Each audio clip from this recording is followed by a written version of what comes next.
One of the best decisions I made when I was 18 was I decided to get my EMT certification, my emergency medical technician certification, to work on an ambulance. And I think it is if you are an 18-year-old, you're a 17-year-old, you're an 18-year-old, you're a 19-year-old, you're just entering adulthood, and if you are just kind of in a spot where you don't know what you really want to do, but you know that you want to work hard, you want to push yourself, you want to do something meaningful and impactful that it is actually impactful, not a fake, no fakeness to it whatsoever. You want to do something that actually gives you real, tangible experiences that when you look back at the end of your life, you're like, you know what? Something actually happened there. Something, I did something, or I was involved in something that actually mattered, and I was able to help in some way. I think we've kind of lost that a little bit with people. I feel like a lot of younger people I run into nowadays are very disenfranchised and black-pilled, and just, it is a tough time right now to grow up as a young man and figure out what to do. My biggest piece of advice is to just make sure you're doing something, okay? Just do not squalor and squander that time. Do not waste it. Make sure whatever it is you're doing, it's hard and you're getting something from it, okay? Obviously, this video is about why I think you should take that time and be an EMT. And we're going to talk about the reasons for that. But if you want to, in the shortest amount of time, with the littlest amount of money, quickly get into a field that is going to force you, if you want to do it right, if you want to be good at it, is going to force you to become a better man in every aspect you can think of, whether it comes to decision making, physical fitness, being able to talk to people, having confidence, and handling stress, which is what you're only going to have to do more and more as you grow older as a man. The stress is only going to ramp up every year. It will only get harder. I think this is the best job, this is the best career that you can step into that has a low barrier to entry. And then if you can stick through it and get good at it, you'll come out the other side a better person, and actually, and you'll know you haven't wasted that time that you've put into it, okay? So one of the first things is, when I was 18, when I was 17, I didn't have a lot of money, okay, as most people do at that age. And, I had an injury. You can see the scar on my neck. I had a neck fusion when I was around 13, 14 years old after I broke my neck. And my fallback plan, something I always just figured I'd do as a 13, 14, 15-year-old, is I figured, you know what, after I graduate high school, I'll go into the military. That'll make sure I've got a good foundation to, launch me off to the next field of my life. But when I broke my neck, I had to get a fusion, and it disqualified me medically from entering the military. Okay, that was really disheartening for me for a while. And so when I was 18, I was faced with this dilemma of I can't join the military, and I don't want to work some office job. I can't handle it. It would bore me to all hell. And I was a physically active kid, and I wanted to do something hard. I wanted to push myself as far as I could. What I stumbled upon was becoming an EMT. And the good thing about being an EMT, you only need to be 18 years old. And when I went through, the prices may have risen a little bit now, but when I went through to get your EMT certification, it was $750, and it was a 3-month course, 3 or 4 months, but only $750. I just had to buy a stethoscope, pay the money for the course, and that was all you had to do.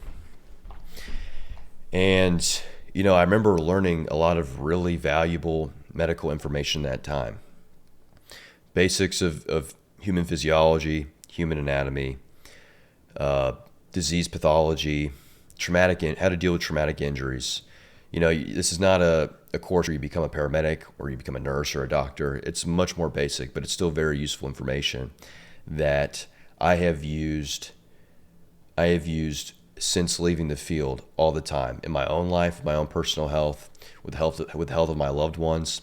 I use these skills I've learned as an EMT all the time as a police officer, and it's something that the skills you learn as an EMT will always be beneficial to you for the rest of your life. You're going to learn skills from that and learn the human body in signs and symptoms that you're going to immediately recognize in yourself through various things in your life and the people around you.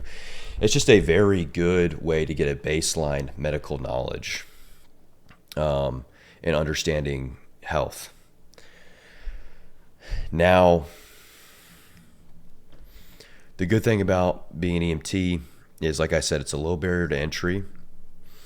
And so if you get into it and you just can't handle it, or you realize it's not for you, the most you've lost is around $750 in 3 months of your time. The 3 months of your time, in my opinion, is actually the most valuable thing. Okay, but overall, that's really not a huge barrier to entry. It's not a huge investment to then step into something that you can do for the next few years that is going to be a huge force multiplier in every other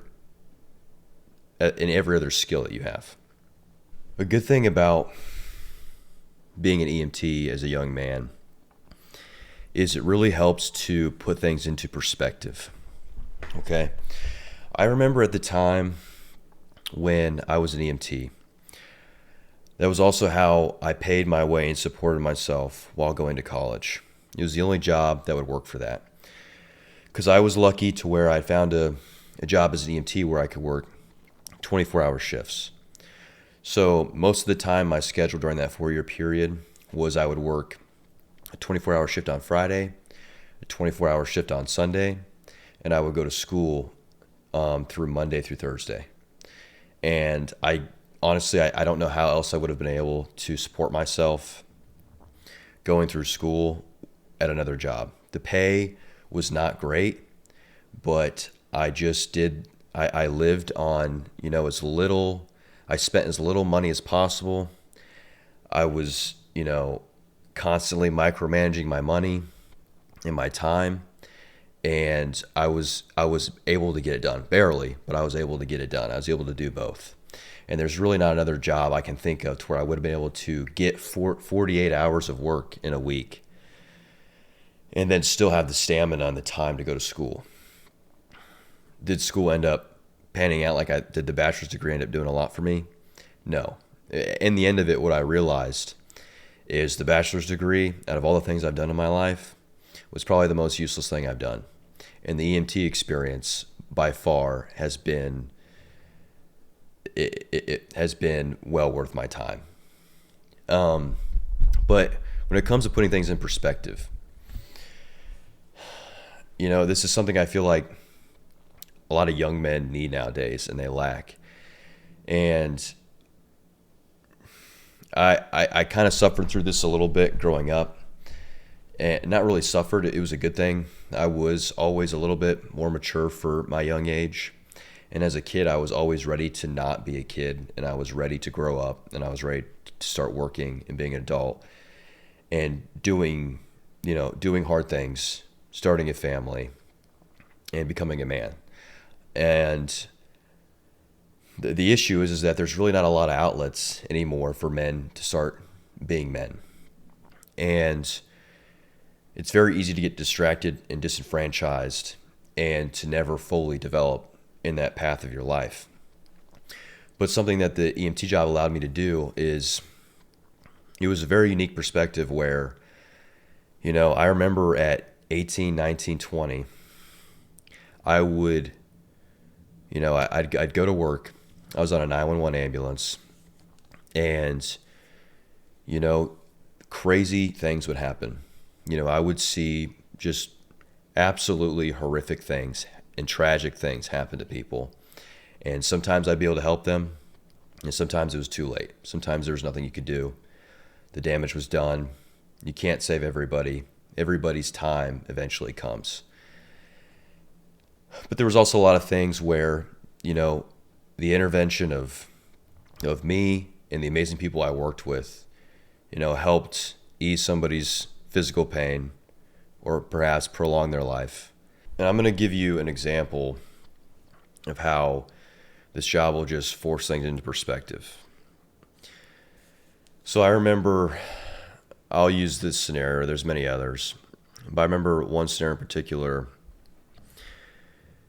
I was on a scene of a very horrific car accident, and there was 3 adults in the vehicle and 2 children.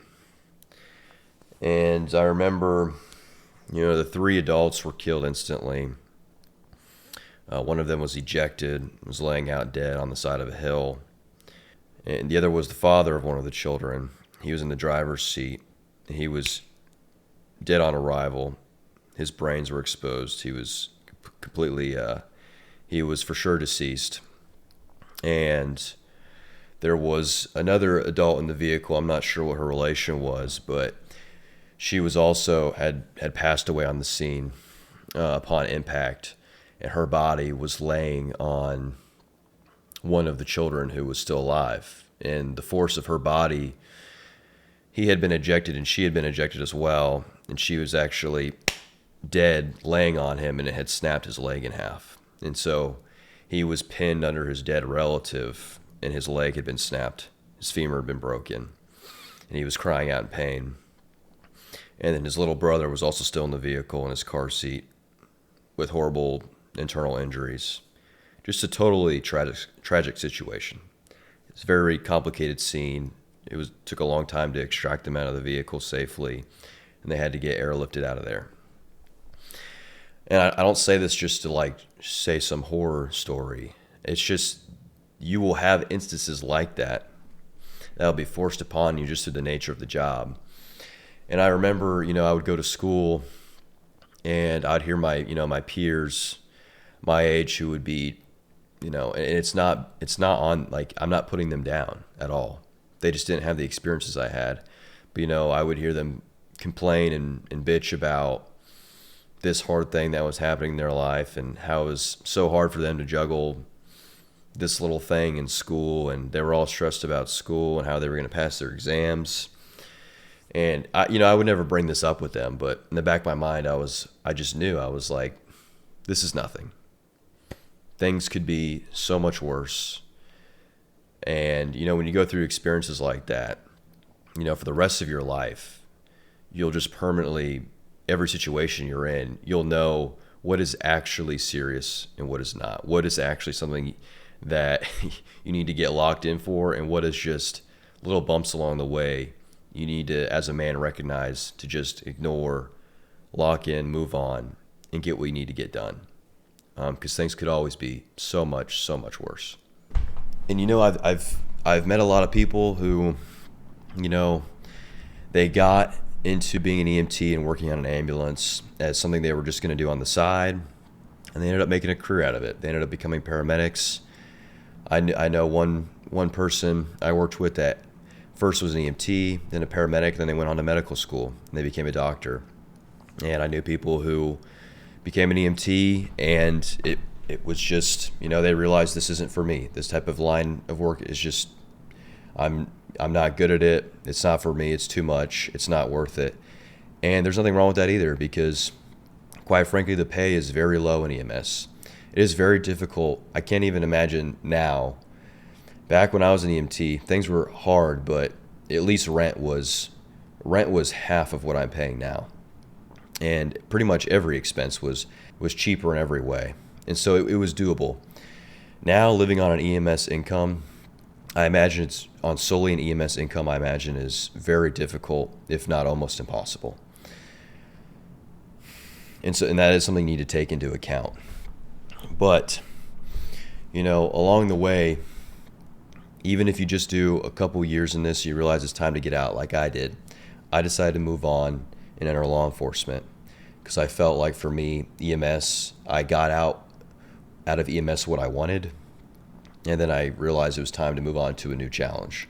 and to push myself in other ways. And sometimes often people use an EMT career to launch themselves, like I did, into being a police officer or into firefighting. And I think that's a great option. It will open doors. There's really not a job out there that won't appreciate or recognize like an EMT, somebody who's worked as an EMT on an ambulance as being useful in some way. If you've done some serious time on an ambulance and you've done well and you have good references and people respected you and knew that, and because you were good at your job, there's not a job in the world that you can do that skills from that job are not going to directly translate to. Even if it's not medically related anyway, the skills you get in learning how to talk to people under stressful environments like that, just that alone, you cannot put a price on that. I was always somebody who, and I still am, I'm an introverted person. I do not like going out. I do not like interacting with people unless I have to. And that was a lot for me to overcome when I first, was getting out there, but I knew it was something that I had to overcome. It just needed to be done. I was not going to let being an introvert and being a quiet person define who I was or what I did in life. That's just something every man needs to eventually get over and learn to be sociable and learn to talk to people. And if you want to brute force your way into learning how to communicate with people, learning how to make decisions under stress, and then you're just not going to go wrong with being an EMT. And for me, it ended up working out perfectly. Once I got into EMS, I was like absolutely addicted to it. I felt like there was just, you could pay, I'd almost do it for free. It was something I enjoyed doing so much in the beginning. And it satisfied me for about 4 years until I was finally like, you know what, I think I've got the experiences I want out of this. I've made some of the best friendships I've ever had. I've had some of the best memories and experiences I'll ever have. And then that was when I decided it was time to move on to something more difficult. Now that I have more maturity, I have more skills on board, and that's when I decided to go into policing. And policing is where things really ramped up, skill-wise and difficulty-wise. And maybe we'll go into that someday. But I implore you, if you're a young man, you're not sure what to do, please look into being an EMT, look into working on an ambulance. I think nowadays, young men, you're just not going to go wrong doing that. Okay. And something else to note too, if you're not sure if this is something that would be good for you, just do a ride along on an ambulance. Just call up your local fire department or your local ambulance service, or even if you want to look into being the police, look into doing a ride along. I recommend this to people all the time. Just take one day out of the year and you'll quickly see if, in most times, 1 or 2 shifts on an ambulance or on a fire department or with the police, you'll know immediately. First of all, it's going to give you a real perspective on what it's actually like. And you'll quickly know if it's something that you'll actually enjoy or not. Because I even remember when I was an EMT, we would have people ride along pretty regularly. And it was apparent, like people would immediately know at the end of it, if they were like, man, this is amazing. It's everything more than I thought it would be. I'm for sure going to go into this. And then a lot of people, they would see some shit and they were like, whoa, you know what? This is a lot more than I thought it was going to be. And it's just not for me. And that's totally fine. And I see that a lot more in policing when we have ride-alongs. I've seen lots of people who come in and they immediately know, they're like, this has completely opened my eyes to what 911 is like, what it's really like on the streets. Some people love it. Some people immediately are like, wow, like I respect this, but this is just not what I thought it was going to be. So if you're curious, just do a ride along. And that's what I'm saying. Out of all the things that you can do when you're 17, 18, 19, this is just such a quick, easy way to start, getting real hands-on with stuff. So I hope that was clear and concise enough. If you're becoming an adult, you're not really sure what to do, maybe just look into being an EMT. I think that you really can't go wrong. Like I said before, it's a low barrier to entry. Either you really love it and you'll get a lot of really good skills out of it and it'll help develop you as a man, or you'll quickly realize, you know what, it's not for you and you can move on to something else and not a lot of time and money will have been wasted. So just a little tip. Thank you guys. We'll come out with more EMT stuff in the future and go into some of the experiences I had. But thank you guys.